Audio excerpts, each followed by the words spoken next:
Préserver les droits des personnes en situation de handicap est une des grandes priorités du président Ismaïla Omar Guelleh. Ainsi, afin de promouvoir la participation, l'intégration et l'égalité des chances des personnes handicapées dans tous les domaines de la vie,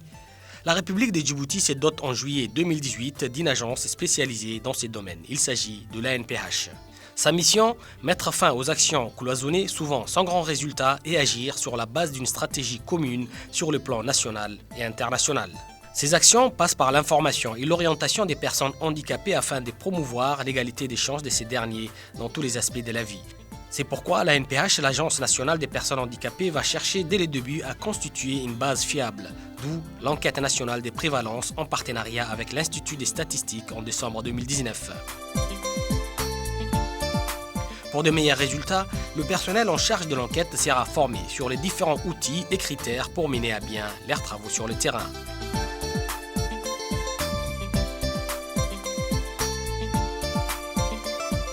Il ressort ainsi des collectes des données sur l'ensemble du pays, un taux national de prévalence du handicap de 8,5%. Pour citer le rapport de l'enquête, sur les plans des déficiences et limitations fonctionnelles mesurées au sein de la population, des personnes âgées de 18 ans et plus, des déficiences motrices, communicationnelles et mentales font partie des différents types de handicaps les plus importants chez les personnes âgées dans cette catégorie. siyaasadii madaxweynaha dalka mudane Ismaaciil Umar Geelle dadka baahida gaarka leh in loo sameeyo wax dalka reer Djibouti dadka ku nooli ay isla og yihiin iyo adduunyada inteeda kalaba ilaa ummadii marka ay wax dhisayso waxay u baahan tahay qaacido ama istaraatiijiyad ay ku shaqeyso lin ay raacdo istaraatiijiyadaasi waxay ka soo bilaamaysaa dadka baahida gaarka leh oo maxay u baahan yihiin waa nuuciyay maxay qabaan sidee bay tahay in loola dhaqmo ama wax lagu qabto haday noqoto waxbarasho haday noqoto caafimaad haday noqoto caawimaad ama gargaar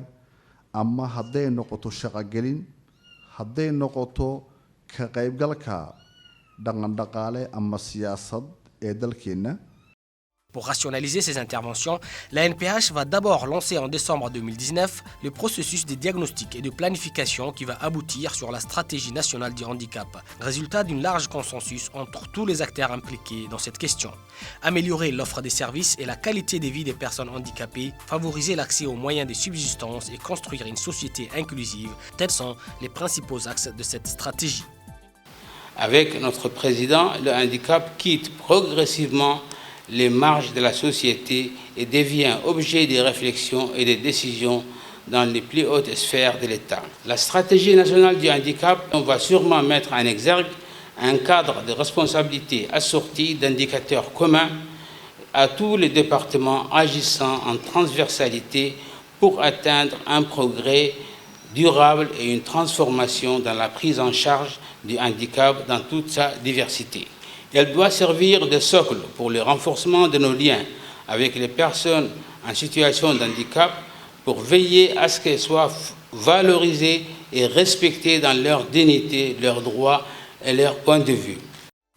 Parmi les grandes réalisations de l'ANPH, la carte Mobilité Inclusion, une première à Djibouti. Cette carte permet d'une part d'identifier les personnes handicapées en fonction de leur handicap et leur permet ensuite d'avoir accès à un certain avantage parmi lesquels l'accès gratuit aux soins dans les centres ou structures sanitaires de l'État, une priorité dans leur vie scolaire et estudiantine comme la gratuité dans l'inscription à l'enseignement supérieur, mais aussi l'allocation d'une aide sociale et la mise à leur disposition des moyens d'équipement, d'appui à leur locomotion, la facilité de l'accès au logement et bien d'autres avantages pour améliorer leurs conditions de vie. Toutes ces actions ont nécessité une large campagne de sensibilisation, aussi bien de personnes handicapées sur les droits que le reste de la population quant aux difficultés auxquelles font face leurs concitoyens pour faire évoluer en même temps les mentalités. Ces campagnes de sensibilisation ont également concerné tous les secteurs, en particulier le milieu professionnel, afin que les personnes en situation de handicap aient la même chance d'accès au marché d'emploi. Autant d'efforts qui, durant les années précédentes, ont permis à la jeune institution de faire évoluer les droits et tracer les grands chantiers du futur pour consolider les acquis et concrétiser la vision du chef de l'État quant à la promotion et la protection des personnes handicapées.